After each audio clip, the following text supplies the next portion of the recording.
धार्मिक दृष्टिकोण से केदारनाथ की बड़ी महिमा है। इसका वर्णन शिव पुराण और स्कंद पुराण में भी है। उत्तराखंड में बद्रीनाथ और केदारनाथ ये दो प्रमुख तीर्थ है। इन दोनों के दर्शनों का बहुत अधिक महत्व है। शास्त्रों में कहा गया है कि जो व्यक्ति केदारनाथ के दर्शन किए बिना बद्रीनाथ की यात्रा करने जाता है उसकी यात्रा निष्फल मानी जाती है। साथ ही जितना महत्व कैलाश पर्वत का है उतना ही महत्व केदारनाथ का भी है। उत्तराखंड में हिमालय में केदारनाथ मंदिर 12 ज्योतिर्लिंग में शामिल है। साथ साथ 4 धाम और पंच केदार में भी एक है।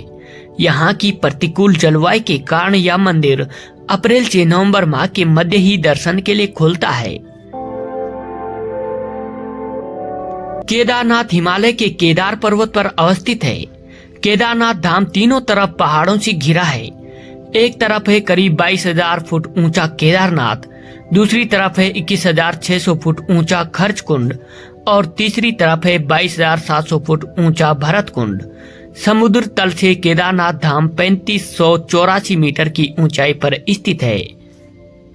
यहाँ 5 नदियों का संगम है जो इस प्रकार है: मंदाकिनी, मधुगंगा, क्षीरगंगा, सरस्वती और स्वर्णगौरी नदी।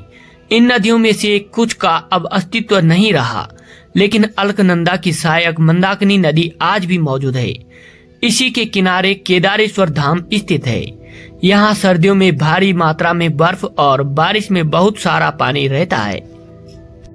यह मंदिर 6 फीट ऊंचे चौकोरे चबूतरे पर बना हुआ है। मंदिर में मुख्य भाग में मंडप और गर्भगृह के चारों ओर परिक्रमा पथ है। बाहर आंगन में नंदी बैल भगवान शिव के वाहन के रूप में विराजमान है, जिनकी श्रद्धालु पूजा भी करते हैं। केदारनाथ आपदा के बाद से केदारनाथ धाम की दूरी 3 किलोमीटर बढ़ गई है। पहले यात्रियों को गौरीकुंड से धाम तक पहुंचने के लिए 14 किलोमीटर तक पैदल सफर करना पड़ता था, लेकिन अब यह दूरी 17 किलोमीटर हो गई है। जो यात्री बड़े बुजुर्ग हैं वे घोड़े और खच्चर पर बैठकर भी यात्रा करते हैं। पौराणिक कथाओं के मुताबिक जब भगवान शंकर बैल के रूप में अंतर ध्यान हुए, जब उनके धड़ से ऊपर का भाग काठमांडू नेपाल में पाया गया, जहां पशुपतिनाथ का मंदिर स्थित है। साथ ही शिव जी की भुजाएं तुंगनाथ में, मुख रुद्रनाथ में, नाभि मध्य महेश्वर में और जटा कल्पेश्वर में प्रकट हुई। इसीलिए इन 4 स्थानों के साथ केदारनाथ धाम को पंच केदार कहा जाता है। मंदाकिनी नदी के किनारे बसा केदारनाथ मंदिर में 10 वर्ष पहले आए प्रलय के बाद बचना किसी चमत्कार से कम नहीं है। इस विनाश में सब कुछ खत्म हो गया था।